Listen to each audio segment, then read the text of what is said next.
Pendalaman materi IPA ke-1. Materi kelas 4 terdiri dari bab 2, bab 3, bab 5, bab 6, bab 7, dan bab 8. Yaitu 1. Daur hidup hewan, 2. Macam-macam gaya, 3. Energi, terdiri dari sumber energi, perubahan bentuk energi, dan energi alternatif. 4. Sifat-sifat bunyi dan indera pendengaran. 5. Sifat-sifat cahaya dan indera penglihatan. 6. Sumber daya alam dan pelestariannya. Sedangkan untuk materi kelas 5, keseluruhan materi kelas 5 adalah merupakan bahan ujian madrasah. Terdiri dari bab 1 sampai dengan bab 8, yaitu alat gerak, organ pernapasan, organ pencernaan, organ peredaran darah, ekosistem dan jaring-jaring makanan, kalor, siklus air, serta zat murni dan campuran. Demikianlah bahan materi yang akan kita pelajari pada pertemuan pertama ini. Baik, kita mulai untuk materi kelas 4 yang pertama. 1. Daur hidup hewan. Daur hidup hewan terbagi 3, yaitu 1. Tidak bermetamorfosis, 2. Bermetamorfosis tak sempurna, 3. Bermetamorfosis sempurna. Yang tidak bermetamorfosis tidak mengalami perubahan bentuk, seperti kucing, ayam, bebek. Yang mengalami metamorfosis tak sempurna, dia mengalami perubahan bentuk tapi tidak mencolok, hanya sedikit, seperti pada belalang, kecoa, jangkrik. Kemudian pada metamorfosis sempurna mengalami perubahan bentuk dan fungsi tubuh yang sangat mencolok, seperti pada katak, kupu-kupu, lalat, lebah, dan nyamuk. Nah, di sini ada singkatan K kuadrat, L kuadrat, N, untuk mengingatkan kalian bahwa 5 hewan ini mengalami metamorfosis sempurna. K kuadrat yaitu katak, kemudian kupu-kupu, L kuadrat adalah lebah, lalat, dan N-nya adalah nyamuk. Sampai di sini kalian paham? Baik, kita lanjutkan yang kedua, macam-macam gaya. 2 macam-macam gaya. Untuk memudahkan, di sini ada singkatan M kuadrat, G kuadrat, Pol, yaitu gaya mesin, gaya magnet, gaya gravitasi, gaya gesek, gaya pegas, gaya otot, dan gaya listrik. Baik, untuk yang ketiga, energi. Energi adalah kemampuan untuk melakukan usaha. Sumber energi adalah segala sesuatu yang dapat menghasilkan energi. Misalnya matahari, air, angin, biomasa, makanan, bahan bakar fosil, dan listrik. Kemudian energi dapat berubah bentuk.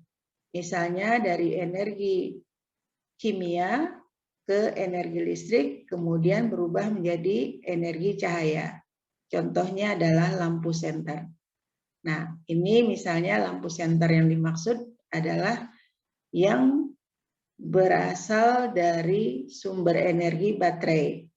Baterai merupakan energi kimia, kemudian setelah dihubungkan menjadi energi listrik, setelah bekerja, menyala, maka menjadilah energi cahaya. Demikianlah perubahan bentuk energi. Kemudian ada energi alternatif, yaitu sebagai pengganti bahan bakar fosil. Nah, energi alternatif ini tidak mencemari lingkungan. Contohnya matahari, air, angin, energi panas bumi, energi biomasa. Energi alternatif tidak mencemari lingkungan dan dia sangat banyak tersedia di alam, hanya saja harus diolah terlebih dahulu. Baik, kalian paham? Kita lanjutkan. Yang keempat adalah sifat-sifat bunyi. Sifat bunyi ada 3, 1 dapat merambat, dapat dipantulkan, dan dapat diserap. Nah, bunyi ini bisa merambat melalui benda padat, benda cair, dan benda gas. Kemudian untuk dipantulkan ada 3 macam pemantulan, yaitu bunyi dipantulkan memperkeras bunyi asli. Contohnya apabila kita berteriak di ruangan yang sempit, misalnya di kamar mandi, maka suara pantulan akan memperkeras bunyi asli. Yang kedua, bunyi pantul yang disebut gema, yaitu apabila kita berteriak di ruangan yang cukup luas, sehingga suara pantul terdengar sangat jelas, yaitu setelah bunyi asli terdengar, kemudian akan terdengar menyusul bunyi pantul. Sedangkan bunyi pantul yang ketiga adalah gaung, yaitu bunyi pantul yang tidak jelas terdengar karena dia terjadi secara susul menyusul. Yang ketiga adalah sifat bunyi dapat diserap.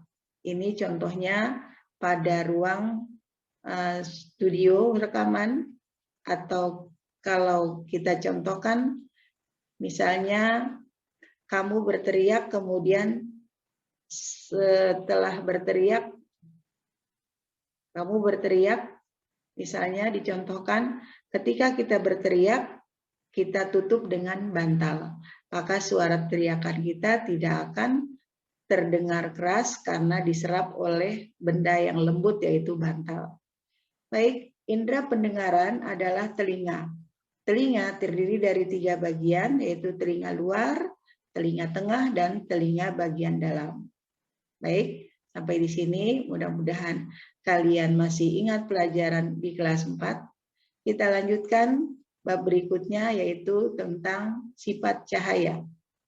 Sifat cahaya ada 5, yaitu cahaya merambat lurus, cahaya dapat menembus benda bening, cahaya dapat dipantulkan, cahaya dapat dibiaskan, cahaya dapat diuraikan menjadi 7 warna pelangi. Nah, nanti kita akan berikan contoh soal tentang cahaya merambat lurus. Baik, untuk indera penglihatan adalah mata. Bagian mata ini ada 2, yaitu bagian luar dan bagian dalam. Untuk bagian luar mata terdiri dari alis, bulu mata, kelopak mata. Nah, alis, bulu mata, dan kelopak mata melindungi mata kita dari debu, dari bakteri, dan dari keringat. Kemudian bagian mata sebelah dalam ada 8, yaitu kita berikan singkatan klipros, di mana K-nya double. Klipros adalah kornea, koroid, lensa, iris, pupil, retina, otot mata, dan syaraf mata. Baik, untuk bagian yang bisa disumbangkan adalah kornea. Untuk bagian yang bisa membuat mata kita bergerak ke kiri, ke kanan, atau ke atas dan ke bawah adalah otot mata. Selanjutnya, kelainan mata secara umum kita sering mendengar ada 3, yaitu miopia, yaitu rabun jauh, hipermetropia rabun dekat, dan presbiopia adalah cacat mata tua, yaitu pada orang yang usia lanjut maka tidak jelas melihat dekat dan tidak jelas melihat jauh, sehingga menggunakan kacamata lengkap. Untuk bab selanjutnya kita lihat SDA. Masih ingat tentang SDA? Sumber daya alam, yaitu semua bahan dari alam yang dapat dimanfaatkan bagi kehidupan. Nah, sumber daya alam ini terbagi 2, ada yang dapat diperbaharui dan tidak dapat diperbaharui. Kemudian upaya pelestarian sumber daya alam, supaya sumber daya alam itu tetap ada, maka kita bisa melakukan pelestarian dengan cara reboisasi, kemudian tebang pilih, yaitu menebang tumbuhan yang sudah tidak produktif.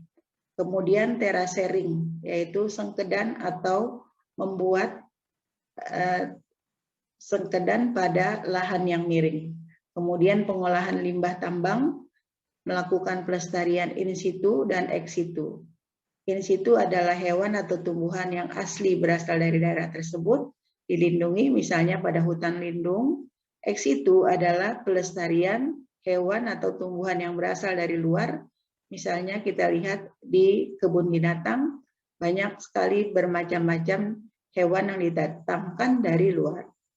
Baik, Selanjutnya adalah perbaikan lingkungan setelah penambangan. Setelah penambangan kita lihat banyak lubang-lubang besar, maka lubang-lubang ini harus diperbaiki atau ditutup sehingga tidak menimbulkan bencana pada saat datang banjir.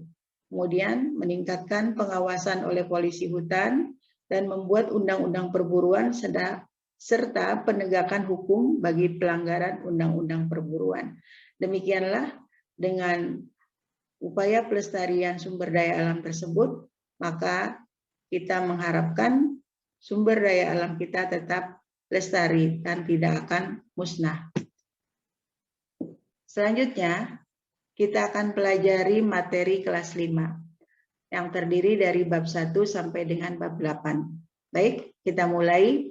Bab 1, alat gerak. Untuk alat gerak manusia terdiri dari 3 bagian, yaitu rangka kepala, rangka badan, rangka alat gerak atas, dan rangka anggota gerak bawah. Rangka anggota gerak atas adalah tangan, rangka anggota gerak bawah adalah kaki. Nah, untuk rangka kepala, fungsinya adalah melindungi bagian otak, melindungi indera penglihatan, indera pendengaran, dan melindungi saluran pernapasan bagian atas. Sedangkan rangka badan melindungi paru-paru, hati, jantung. Nah, untuk rangka gerak atas adalah tangan, rangka anggota gerak bawah adalah kaki. Setiap rangka tersusun atas tulang-tulang, otot, dan sendi. Tulang ini adalah alat gerak pasif karena dia tidak bisa bergerak kalau tidak ada otot dan sendi. Sedangkan otot adalah alat gerak aktif. Baik, kita lanjutkan bab yang kedua. Organ pernapasan. Pada manusia, organ pernapasan terdiri dari 3, yaitu hidung, tenggorok, dan paru-paru. Atau kita singkat HTP. Di dalam rongga hidung ada bulu hidung dan lendir. Bulu hidung berfungsi untuk menyaring kotoran dan debu, sedangkan lendir untuk mengatur kelembaban suhu. Tenggorok adalah penghubung antara hidung dengan paru-paru. Paru-paru kita ada 2, yaitu paru-paru kiri dan paru-paru kanan. Di dalam paru-paru terdapat alveolus. Alveolus ini berfungsi sebagai tempat pertukaran O2 dan CO2, atau tempat pertukaran oksigen dengan karbon dioksida. Nah, untuk hewan, organ pernapasan hewan berbeda-beda. Sedangkan untuk serangga, pernapasannya dengan menggunakan trakea. Contoh serangga misalnya kupu-kupu, lebah, belalang, jangkrik, capung, dan lain-lain. Kesemuanya itu menggunakan alat pernapasan trakea. Baik, bab 3 tentang organ pencernaan manusia. Kita masih ingat? Organ pencernaan manusia ada 6, yaitu dimulai dari mulut, kerongkongan, lambung, usus halus, usus besar, anus. Nah, di dalam mulut dan di lambung, keduanya terdapat 2 macam pencernaan, yaitu pencernaan secara mekanis dan pencernaan secara kimiawi. Pada lambung terjadi pencernaan secara mekanis oleh dinding lambung, dan pencernaan kimiawi oleh enzim, pepsin, renin, dan HCl. Kemudian di usus halus terdapat cairan empedu. Cairan empedu ini dihasilkan oleh hati. Fungsinya adalah untuk membantu pencernaan lemak. Nah, jadi hati menghasilkan cairan empedu. Oke, selanjutnya bab keempat. Organ peredaran darah manusia terdiri dari 2, yaitu jantung dan pembuluh darah. Jantung manusia terdiri dari 4 ruang, yaitu serambi kanan, serambi kiri, bilik kanan, dan bilik kiri. Serambi adanya di bagian atas, bilik adanya di bagian bawah. Serambi berfungsi menerima darah, kemudian bilik fungsinya untuk memompa darah. Baiklah, di dalam peredaran darah manusia ada 2 macam, yaitu ada sistem peredaran darah kecil dan sistem peredaran darah besar. Peredaran darah kecil adalah darah dari jantung ke paru-paru kembali ke jantung. Kita singkat, darah dari jantung ke paru-paru kembali ke jantung, JPJ. Jantung, paru-paru, jantung. Sedangkan Sistem peredaran darah besar adalah darah dari jantung ke seluruh tubuh kembali ke jantung. Baik, kita lanjutkan bab 5, ekosistem dan jaring-jaring makanan. Ekosistem adalah hubungan makhluk hidup dengan lingkungannya. Ekosistem ada dua macam, yaitu ekosistem alami dan ekosistem buatan. Contoh ekosistem alami misalnya hutan, gunung, laut. Contoh ekosistem buatan misalnya akuarium, kolam, sawah, kebun, dan lain-lain. Jadi yang dibuat oleh manusia, sengaja dibuat oleh manusia adalah ekosistem buatan.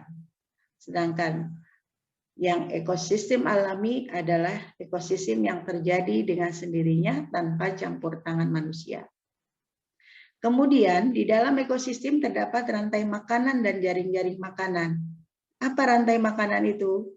Rantai makanan adalah urutan makan dan dimakan antar makhluk hidup.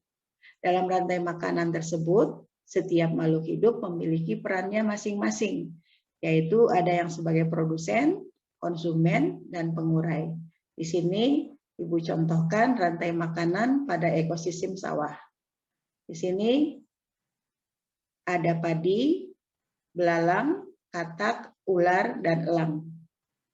Tanda panah ini kita baca dimakan. Jadi kita baca adalah padi dimakan belalang, belalang dimakan katak, katak dimakan ular, ular dimakan elang, elang mati diuraikan oleh mikroba. Ya, jadi di sini rantai makanan dimulai dari tumbuhan.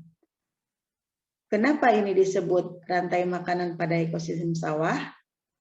Karena cirinya adalah tumbuhannya padi. Padi itu adanya di sawah, bukan? Berarti ini adalah rantai makanan pada ekosistem sawah. Kita lihat dimulai dari tumbuhan. Perannya adalah sebagai produsen. Padi dimakan belalang. Belalang pemakan pertama berarti konsumen satu. Belalang dimakan katak. Katak adalah konsumen kedua. Kemudian katak dimakan ular. Ular adalah konsumen ketiga. Ular dimakan elang. Elang adalah konsumen keempat. Atau karena dia terakhir, bisa juga disebut konsumen puncak. Nah, pada akhirnya elang ini mati, maka dia diuraikan oleh mikroba. Di sini biasanya jadi pengurai adalah mikroba. Baik, sampai di sini mudah-mudahan kalian sudah paham. Kita lanjutkan bab berikutnya, yaitu yang keenam adalah kalor. Kalor adalah energi panas. Kalor dapat berpindah dengan 3 cara, yaitu konveksi, konduksi, radiasi. Kita singkat KKR. Konveksi, konduksi, radiasi. Apakah radiasi itu? Radiasi adalah perpindahan panas secara langsung tanpa zat perantara. Contohnya adalah panas matahari sampai ke bumi. Panas matahari sampai ke bumi adalah secara langsung atau secara radiasi. Kemudian pada acara api unggun, ketika api unggun mulai dinyalakan, maka udara di sekitar api unggun ini terasa hangat. Nah, perpindahan panas, terasa hangatnya udara di sekeliling api unggun ini karena perpindahan panas secara radiasi. Kemudian contoh radiasi lainnya adalah berpindahnya kalor pada api kompor dan lain-lain. Kemudian kalor dapat mempengaruhi wujud benda. Nah, benda yang kita ketahui mempunyai 3 wujud, yaitu benda padat, benda cair, dan benda gas. Untuk benda padat, apabila diberikan kalor atau dipanaskan, maka dia akan memuai. Memuai adalah bertambahnya ukuran pada benda tersebut menjadi lebih besar atau lebih panjang. Contoh, besi yang dipanaskan akan memuai. Nah, pada peristiwa ini, Ibu contohkan di sini adalah pemasangan rel kereta api. Rel kereta ini terbuat dari benda padat, yaitu dari besi atau dari baja. Nah, pemasangan rel kereta api sengaja dibuat renggang. Ini kita lihat ada celah di sini. Dia sengaja dibuat renggang karena ketika panas siang hari, dia akan memuai. Ketika memuai, besi ini akan bertambah panjang dan dia akan tersambung. Nah, ketika malam hari, suhu udara menjadi turun, nah dia akan menyusut. Dia akan menyusut kembali renggang. Apa yang terjadi seandainya dari awal pemasangan rel kereta api ini tidak dibuat renggang? Jika pemasangannya tidak dibuat renggang, maka ketika siang hari ada panas matahari, maka rel kereta api ini akan memuai dan dia akan melengkung karena tidak ada celah untuk bertambah ukuran. Maka dia akan melengkung dan ini akan membahayakan bagi perjalanan kereta api. Jadi pemasangan rel kereta api sengaja dibuat renggang untuk menyediakan ruang pemuaian pada saat siang hari. Demikian, bisa kalian pahami? Baik, masih bisa mengikuti? Baik, masih 2 bab lagi. Bab berikutnya adalah bab 7, siklus air. Siklus air adalah proses perputaran air yang terjadi secara terus-menerus dari permukaan bumi ke atmosfer, kembali lagi ke permukaan bumi. Nah, tahapannya adalah evaporasi atau penguapan. Air di permukaan bumi menguap, naik ke atas, terjadilah kondensasi atau pendinginan, uap airnya mendingin, kemudian terjadilah presipitasi, yaitu turunnya titik-titik air hujan. Nah, persediaan air sebetulnya tidak akan habis karena ada siklus air. Namun, karena ada kegiatan manusia yang mempengaruhi atau mengganggu siklus air, maka persediaan air kita lihat di suatu daerah, misalnya seringkali terjadi musim kemarau, tidak ada air. Nah, apa saja kegiatan manusia yang mempengaruhi atau mengganggu siklus air? Di antaranya adalah pembangunan lantai beton, yaitu lantai rumah atau halaman rumah, jalan-jalan, dan sebagainya, semua diaspal atau di beton, sehingga tidak ada ruangan untuk penyerapan air hujan. Yang kedua, adanya pencemaran udara, yaitu dari asap pabrik, asap kendaraan, dan sebagainya. Maka dengan adanya pencemaran udara ini, pada saat air hujan turun bertemu dengan udara yang tercemar, terjadilah hujan asam. Kemudian yang ketiga adalah pengambilan air tanah. Pengambilan air tanah secara berlebihan kemudian akan membuat permukaan tanah menjadi turun. Dan yang terakhir adalah penggundulan hutan. Nah, penggundulan hutan atau penebangan hutan ini mengakibatkan berkurangnya cadangan air di dalam tanah. Air hujan akan mengalir langsung tanpa diserap oleh tanah, sehingga ini menyebabkan peristiwa longsor. Di sini kita lihat gambar. Inilah kegiatan manusia yang melakukan betonisasi atau pengaspalan pada halaman rumah, pada jalan-jalan, dan sebagainya, sehingga tidak menyediakan ruangan untuk penyerapan air hujan. Pada gambar yang kedua ini adalah peristiwa longsor yang diakibatkan karena penggundulan hutan. 8. Zat murni dan campuran. Zat murni disebut juga zat tunggal, adalah materi yang hanya terdiri dari satu jenis zat saja. Contoh emas, perak, besi, aluminium, dan lain-lain. Nah, untuk campuran adalah kumpulan dari 2 zat atau lebih. Contohnya air gula. Campuran ada 2 macam, yaitu 1 campuran homogen, disebut juga larutan, adalah campuran yang komposisinya merata. Misalnya air garam. Air ditambahkan garam, kemudian kita aduk. Setelah larut, maka garamnya sudah bercampur dengan air dan tidak terlihat. Ini disebut campuran yang homogen. Airnya akan terasa asin, namun materi garamnya sudah tidak terlihat. Yang kedua contohnya adalah air gula. Sama dengan air garam, ketika air kemudian dicampurkan dengan gula dan kita aduk, maka gulanya akan larut. Nah, bagian gula tidak akan terlihat karena sudah larut di dalam campuran tersebut. Contoh berikutnya adalah udara. Dua campuran heterogen adalah campuran yang materi campurannya masih terlihat. Contohnya adalah minuman kopi, kemudian campuran air dengan pasir dan lain-lain. Di sini kita lihat ada gambar batangan emas. Ini adalah contoh zat murni. Zat murni yang lainnya adalah perak, kemudian besi, aluminium. Kemudian untuk campuran ada dua macam. Campuran homogen adalah campuran yang komposisinya merata. Contohnya adalah air gula. Air ditambahkan gula kemudian dilarutkan. Kemudian yang kedua adalah campuran heterogen, yaitu campuran yang komposisinya tidak merata. Kita buat di sini air ditambah dengan pasir, kemudian kita aduk-aduk, maka antara air dengan pasir campurannya tidak merata. Inilah disebut campuran yang heterogen.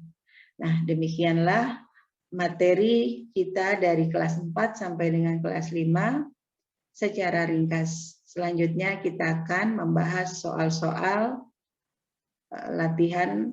Kita akan mencoba membahas dan latihan soal-soal sesuai dengan kisi-kisi untuk ujian madrasah. Selanjutnya kita akan mencoba membahas soal-soal yang insya Allah sudah Ibu sesuaikan dengan kisi-kisi untuk ujian madrasah. Baik, kita akhiri rangkuman materi ini sampai di sini. Silakan ikuti pembahasan soal pada video berikutnya. Kita ucapkan hamdalah, alhamdulillahirabbil alamin. Assalamualaikum warahmatullahi wabarakatuh.